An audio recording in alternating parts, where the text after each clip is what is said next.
ගමන් බොන්න ඕගොල්ලන්ට කොළ කැඳ එකක් හදාගන්න විදිය තමයි මම අද පෙන්නන්න හදන්නේ. හරිම ලේසියි. අපිට කොළ ටිකක් හොයාගන්න ඕනේ. මම මෙතන කොළ අරගෙන තියෙනවා. හාතාවාරිය, ඒ වගේම කරපිංච, බටු කොළ දෙක තුනක්, ඒ වගේම තව මුකුණු වෙන්න කොළ දෙක තුනක් අරගෙන තියෙනවා. අවශ්‍ය ප්‍රමාණයට පොල් ටිකක්, ලුණු, සුදු ලුණු, ඒ වගේම මම උයාගත්ත බත් අරගෙන තියෙනවා.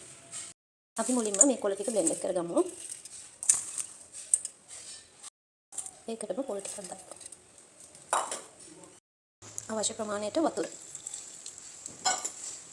ටික අපි මේ විදිහට පෙරාගමු.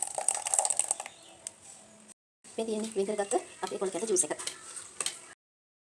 ඊට පස්සේ අපි උයාගත්ත බත් ටිකයි සුදු ලුණු අර හදාගත්ත ජූස් එකකින් චුට්ටක් දාලා මේ බත් එක පොඩ්ඩක් බ්ලෙන්ඩ් කරගෙන ඔක්කොම එකට කවලම් කරගෙන මේක හොඳට උතුරනකම් උයා ගන්න ඕනේ.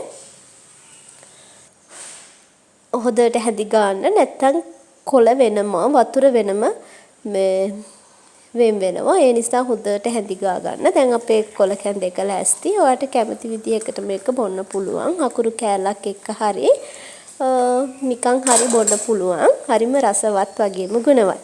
ගිහින් එන්නම් සුබ දවසක්.